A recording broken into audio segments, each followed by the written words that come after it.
Good morning and welcome to Bible study for January 27th. We are in the book of Numbers, chapter 17.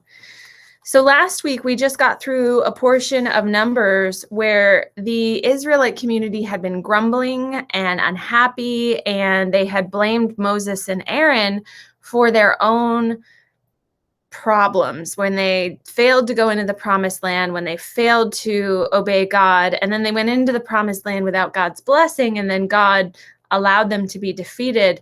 And now these people are bitter that the message they're hearing from Moses and Aaron is they've got to go back into the wilderness, and they're all going to die in the wilderness. And it's only once a new generation is raised up faithfully that the Israelite community will enter the promised land. So these people are grumpy and grouchy, and it's not what they want. It's not what they want to hear from God. It's not what they want from their leaders. So they've attempted a small coup in order to get new leaders. And that doesn't work out so well either, because God strikes down the leaders who were disobedient, and there's a plague upon the people who were following these false leaders. So that has ended. Moses and Aaron interceded on the people's behalf and said, Lord, remember your mercy. And so here we are at chapter 17, and the Lord is helping to reestablish Moses and Aaron's authority over the people. So the Lord says to Moses, tell the people of Israel to bring you 12 wooden staffs, one from each leader of Israel's ancestral tribes, and inscribe each leader's name on his staff. Inscribe Aaron's name on the staff of the tribe of Levi, for there must be one staff for the leader of each ancestral tribe. Place these staffs in the tabernacle in front of the ark containing the tablets of the covenant where I meet with you.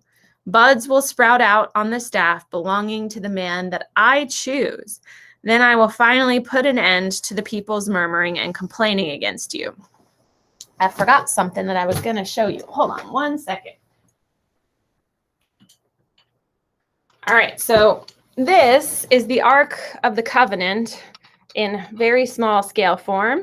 It is a golden ornate box with the two cherubim over, and this is where God would meet with Moses. And inside my ark, we have two small tablets inscribed, and then also kept inside the ark was manna, and this manna was kept to remind them of God's provision for them always. But also, and here's what we're talking about today, is the budded staff. And so there were 12 of these sticks, and they were placed in front of the ark, and then one of them, the leader that God chose, was going to sprout again. Because this is clearly a sign that only God, who has the power of life and death and the power over creation, can take a completely dead twig, a stick, and make it grow new life, disconnected from water, disconnected from soil. So this is what's going to finally put an end to the murmuring and complaining of the people against the leader, at least for a little while. Because as we know, God's done many miracles before, parted the Red Sea, provided manna, provided quail, provided water from a rock. God has done all of these things, and each time the people grumble again. But God remains hopeful that this sign will help the people to finally follow faithfully. So Moses gave the instructions to the people of Israel, and each of the 12 tribal leaders, including Aaron, brought Moses a staff. Moses placed the staffs in the Lord's presence in the tabernacle of the covenant. When he went into the tabernacle of the covenant the next day, he found that Aaron's staff, representing the tribe of Levi, had sprouted, budded, blossomed, and produced ripe almonds. So God says it'll bud, but in a show of power and majesty, God takes it all the way more from just a bud to actually producing ripe fruit. And this is a really important thing for us to remember as people who follow leaders, as people who are leaders, and as people looking to ensure the faithfulness of our leaders is, what does God use to judge whether the people are following or whether the leader is faithful? And the answer is the fruit that God brings out of their ministry, that God brings out of their leadership. Now, obviously, I don't lay a stick beside my bed every night and wake up to see if it blossomed. But I do have a process of evaluation that I go through yearly with the vestry and also with my own spiritual director to say, what fruit am I seeing? And is this a sign of faithfulness, or where might I need to be more faithful? It is very important for us to have these processes of reflection if we want to continue to grow in love and service to the Lord. So Moses brings all the staffs out from the Lord's presence, and he showed them to the people. Each man claimed his own staff, and the Lord said to Moses, "Place Aaron's staff permanently before the Ark of the Covenant to serve as a warning to rebels. This should put an end to their complaints against me and prevent any further deaths."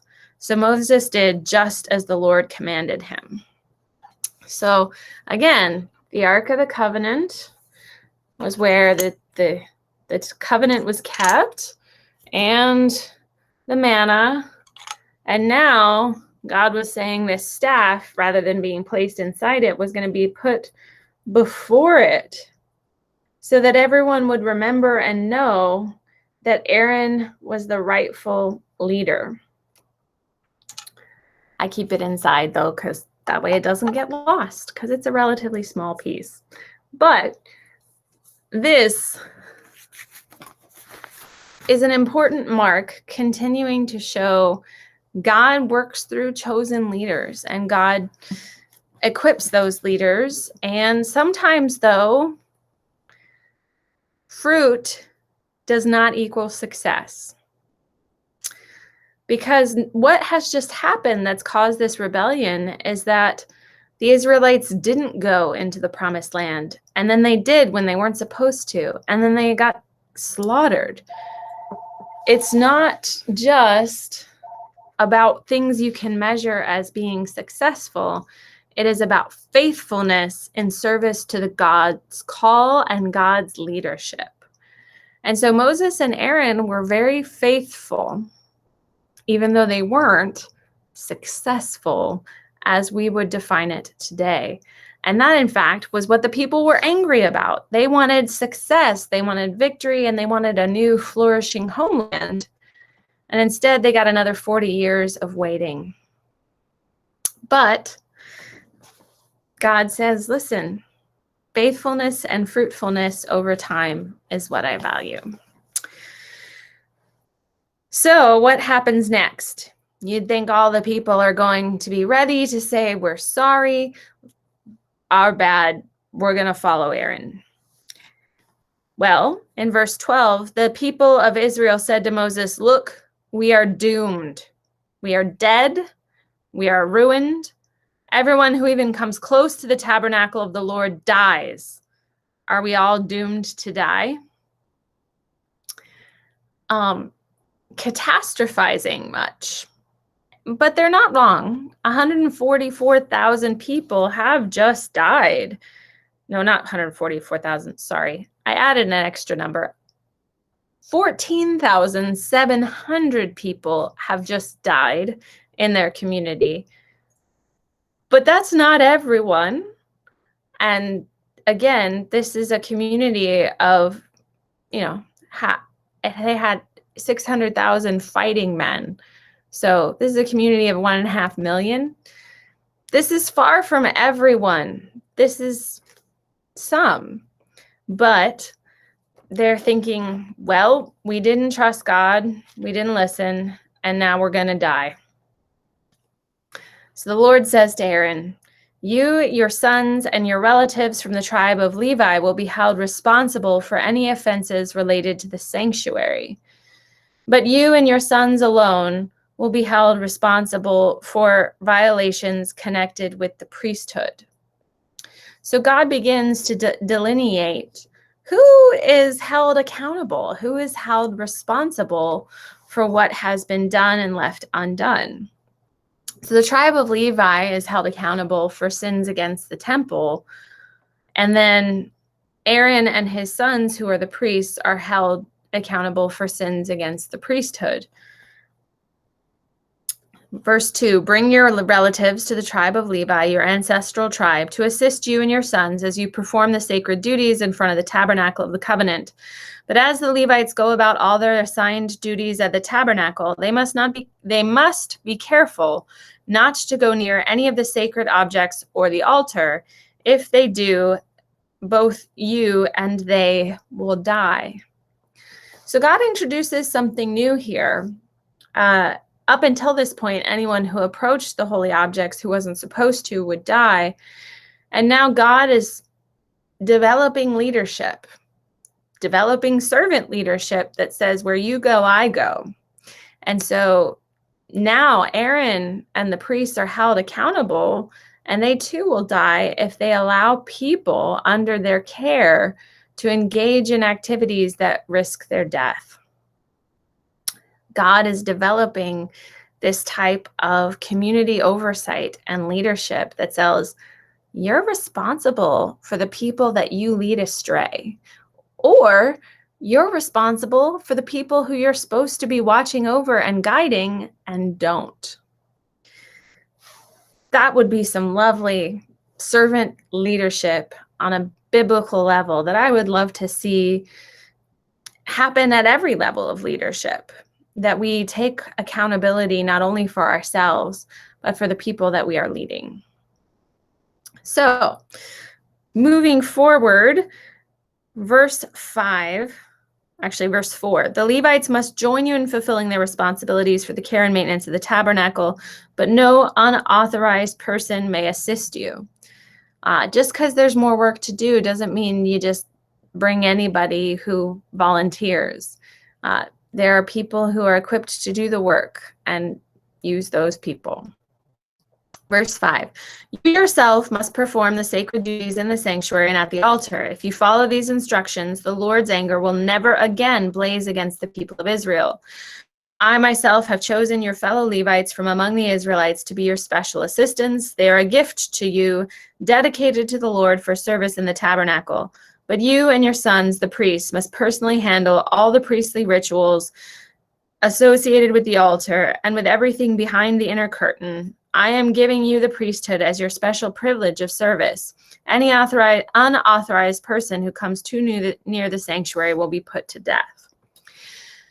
So why is God reiterating these instructions? We've heard them before. Well, anytime you repeat an instruction to a child, why are you doing that? Probably because they've disobeyed, or they seem to have forgotten, or it's just a timely reminder. In this case, it's reasonable to suspect that the priests weren't fulfilling all of their duties, or were allowing others to help them or to do some of them. And that may be part of what contributed to the rejection of the leadership of the tribe of Aaron. Because if you're allowed to do certain duties that were reserved to priests, then why aren't you also allowed to be the leader? And what makes them the rightful leader over you if you can do everything they can do? So presumably, God is reminding them that they are responsible for maintaining their integrity and maintaining their role and what they are to do. But they're not alone. There is support. The Lord gave these further instructions to Aaron. I myself have put you in charge of all the holy offerings that are brought to me by the people of Israel. I have given you these consecrated offerings to you and your sons as your permanent share. You are allotted the portion of the most holy offerings that is not burned on the fire. This portion of all the most holy offerings, including the grain offerings, sin offerings, and guilt offerings, will be most holy, and it belongs to you and your sons. You must eat it as a holy offering. All the males may eat of it, and you must treat it as most holy. So there's food for you and your male sons that comes out of this service. Also, all the sacred offerings and special offerings presented to me when the Israelites lift them up before you also belong to you. I have given them to you and to your sons and daughters as your permanent share. Any member of your family who is ceremonially clean may eat of these offerings. So these are the offerings that all the members of the households could eat, who were the Levites and the priests. I also give you the harvest gifts brought by the people as offerings to the Lord, the best of the new olive oil, new wine, and new grain. All the first crops of their land that the people present to the Lord belong to you. Any member of your family who is ceremonially clean may eat this food.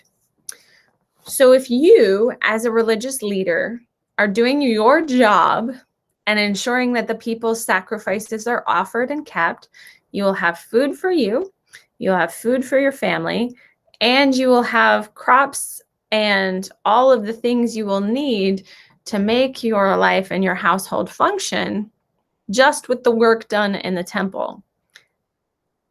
But you also have to be a leader in your home.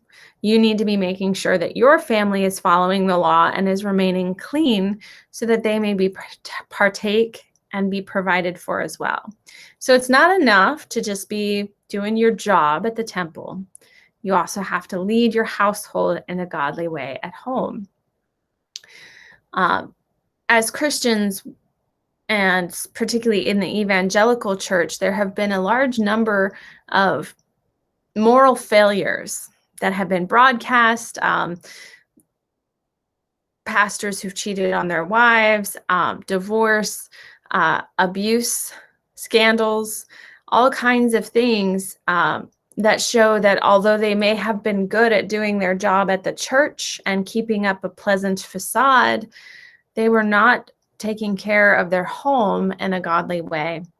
And thus, they need to step out of God's call on their lives because they've forsaken it. It's important to hold these in balance. It's not enough to just go do your job and be an okay person at work and then go home and not be a godly follower of Christ, or vice versa. We are meant to be wholehearted and whole life individuals, that no matter where we are, our faith informs how we live. And so God is issuing this reminder. And note, it's not to the people who rebelled and said, oh, we're going to die. It's to the people who led them and who didn't do a very good job of ensuring that they didn't go astray.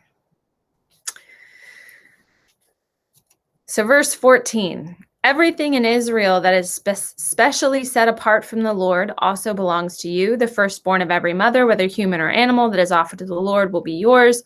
But you must always redeem your firstborn sons and the firstborn of ceremonially unclean animals. Redeem them when they are 1 month old. The redemption price is 5 months of silver. Not 5 months. 5 pieces of silver, as measured by the weight of the sanctuary shekel, which equals 20 gerahs. So not only would you have goods being brought, olive oil, food from sacrifices, but you would also receive money and payment, because all of these animals and firstborn children, sons in particular, that were to be dedicated to the Lord were then bought back. You didn't actually go and give your firstborn son baby to the temple and said, well, here you go, Lord. You would take them, present them at the table, and then you would offer the money, the price, to the temple. And you'd take your son home and raise him and love him and all of those good things. Same thing with animals that were unclean. You're not going to give pigs to the temple because those would make the priests unclean. So firstborn piglet or other unclean animal, you gave the money to the temple workers so that they had an ability to support themselves and their family, because not everything could be traded and bartered for. You still had things that you purchased even back then. So God really wanted people to be taken care of, and he wanted the leaders to have their needs met. You know why? So they'd be faithful to doing their job. If I, as a leader, didn't get paid a working fair wage to do the work you had given me to do, I have to go get another job. And if I'm doing, that work plus this work, I'm not available to you if you need me, and I wouldn't be fulfilling the role God had called me to do. So fair pay and taking care of the workers is something that is embedded in the Judeo history that carries through into Christianity. All right. Verse 17, however, you may not redeem the firstborn of cattle, sheep, or goats. They are holy and have been set apart for the Lord. Sprinkle their blood on the altar and burn their fat as a special gift, a pleasing aroma to the Lord. The meat of these animals will be yours, just like the breast and right thigh that are presented by lifting them up as a special offering before the altar. Yes, I am giving you all these holy offerings that the people of Israel bring to the Lord. They are for you and your sons and daughters to be eaten as your permanent share. This is an eternal and unbreakable covenant between the Lord and you, and it also applies to your descendants. So God is saying, be faithful in the work, and I will equip you and your family to be faithful leaders. And you won't starve to death, and you'll be well taken care of for it. Verse 20, and the Lord said to Aaron, you priests will receive no allotment of land or share of property among the people of Israel. I am your share and your allotment. So what does this mean? This means when they go into the promised land, everybody's going to get pieces of land that are going to support them and their household and their family, but the Levites are not, because they're getting taken care of out of the work and the land work that's being done by others. This is something that happens again later in Christian tradition. There's a weird word called a glebe, Glebe. And for a while in Europe, when it was very hard for priests and pastors and people to be found to lead churches, what they did is they promised that there would be a glebe, a piece of land that you would get to be the landowner of while you were the leader of this parish. And that didn't work very well, because what they found is they ended up with far better farmers than they ended up with preachers or pastors. And so we sort of relearn this lesson over and over again, is that, the work that we're asking and God is asking is special and set apart and needs to be taken care of in its own way.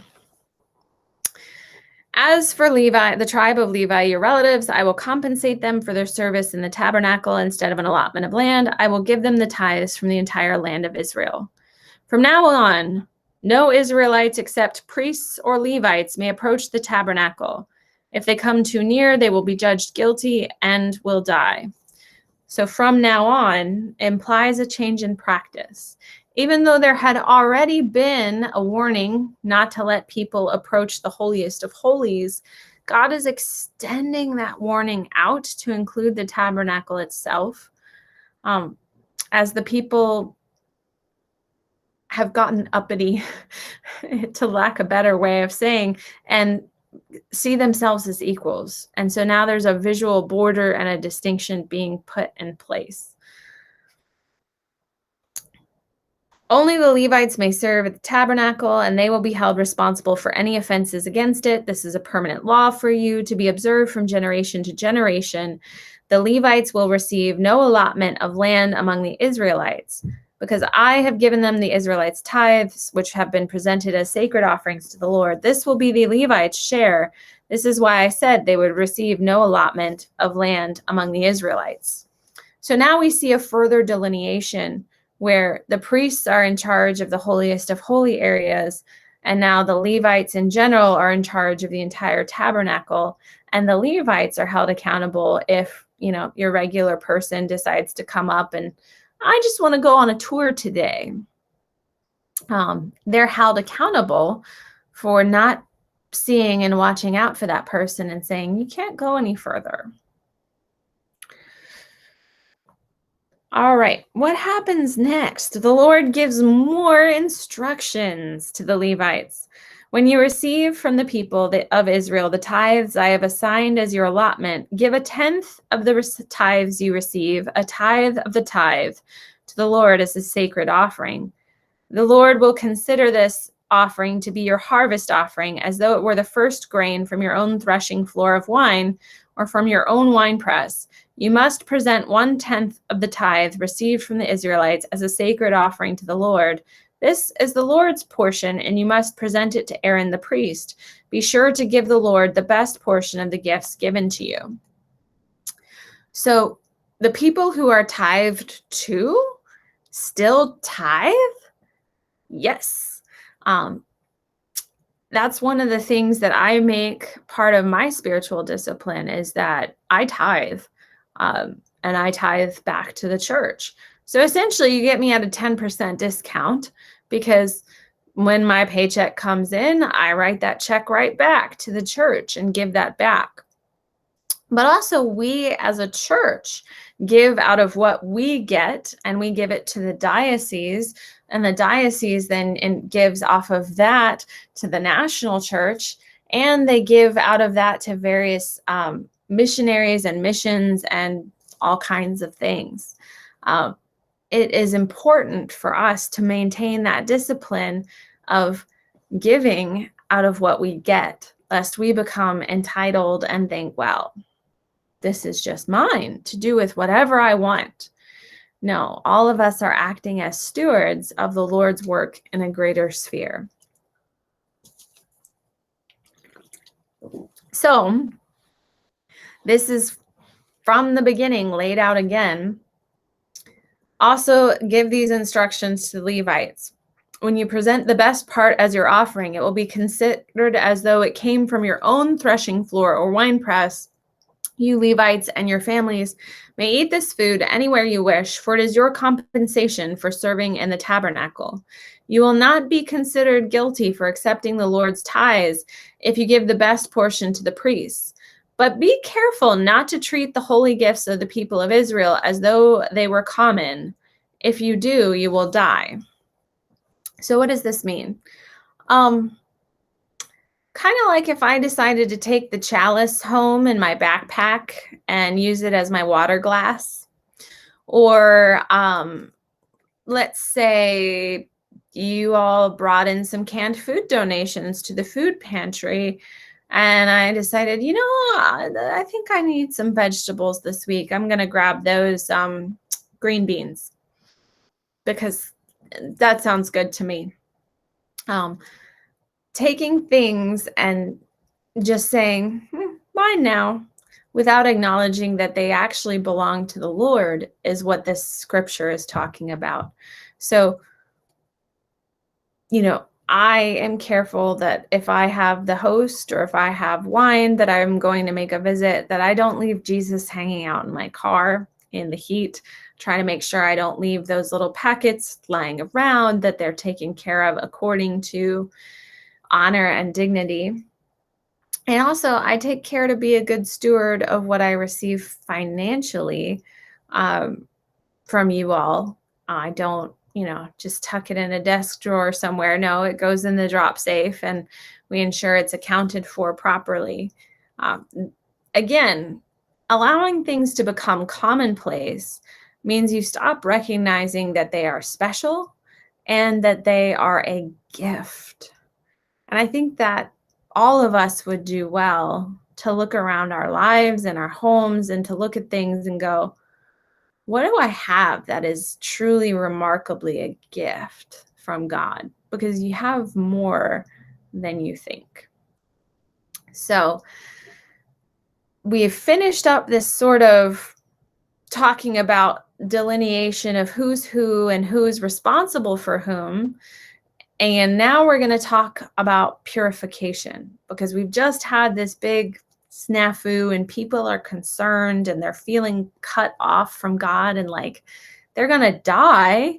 And so God, with grace and mercy, provides a means by which for that to be resolved. So in chapter 19, the Lord said to Moses and Aaron, here's another legal requirement commanded by the Lord. Tell the people of Israel to bring you a red heifer, a perfect animal that has no defects and has never been yoked to a plow. Give it to Eleazar the priest, and it will be taken outside the camp and slaughtered in his presence. Eleazar would take some of its blood on his finger and sprinkle it 7 times toward the front of the tabernacle. As Eleazar watches, the heifer must be burned, its hide, meat, blood, and dung. Eleazar the priest must then take a stick of cedar, a hyssop branch, and some scarlet yarn, and throw them into the fire where the heifer is burning. The priest must wash his clothes and bathe himself in water. Afterward, he may return to the camp, though he will remain ceremonially unclean until evening. The man who burns the animal must also wash his clothes and bathe himself in water, and he too will remain unclean until evening. Then someone who is ceremonially clean will gather up the ashes of the heifer and deposit them in a purified place outside the camp. They will be kept there for the community of Israel to use in the water for the purification ceremony. The ceremony is performed for the removal of sin.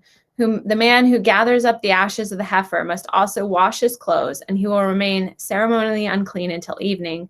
This is a permanent law for the people of Israel and any foreigners who live among them. So what happens is they have a sin sacrifice. The sin offering is taken, but it's a very special one, and those ashes are gathered up and retained and kept in a safe spot where the people know to be part of a purification ritual that we don't have the exact details of. Presumably, those water baths that are prescribed for people to be made pure, there's some element of ash or usage in that.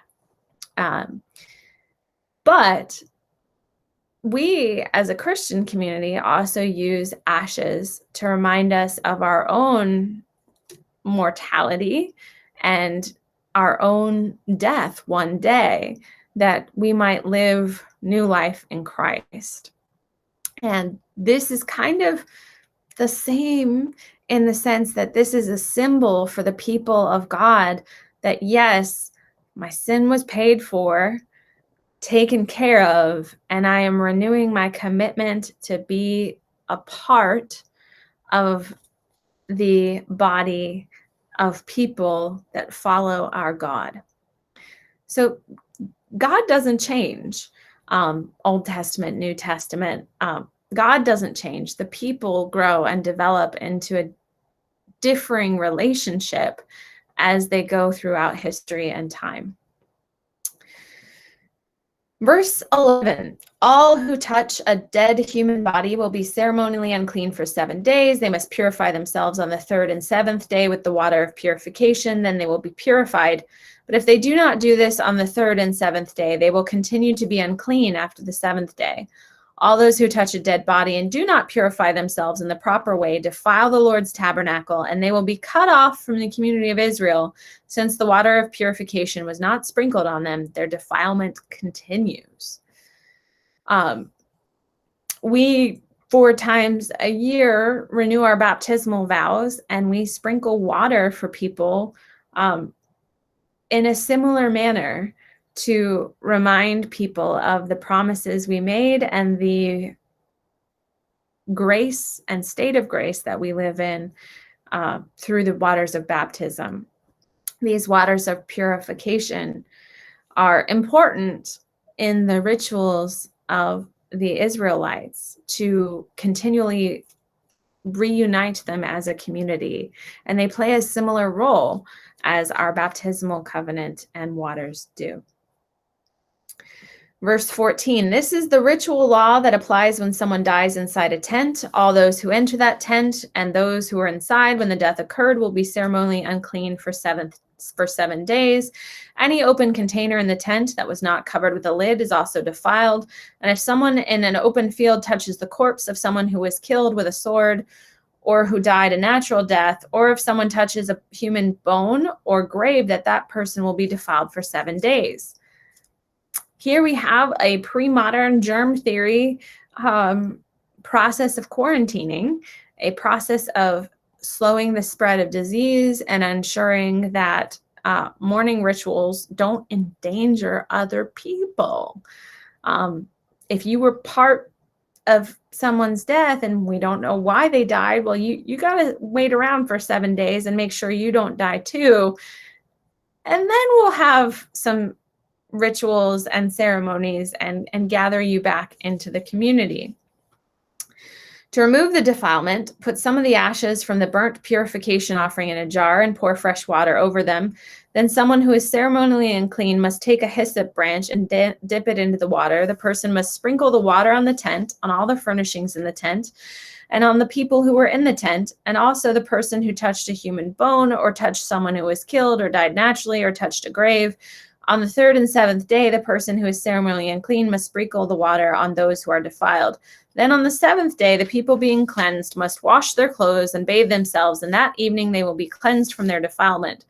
But those who become defiled and do not purify themselves will be cut off from the community, for they have defiled the sanctuary of the Lord. Since the water of purification has not been sprinkled on them, they remain defiled.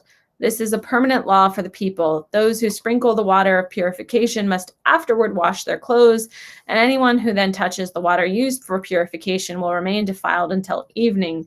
Anything and everyone that a defiled person touches will be ceremonially unclean until evening. So that was a whole lot just to say we're going to halt spreads of diseases by these means. But we're also going to recognize that something powerful has happened, and people are set apart for a time to process that. What happens when someone dies is that often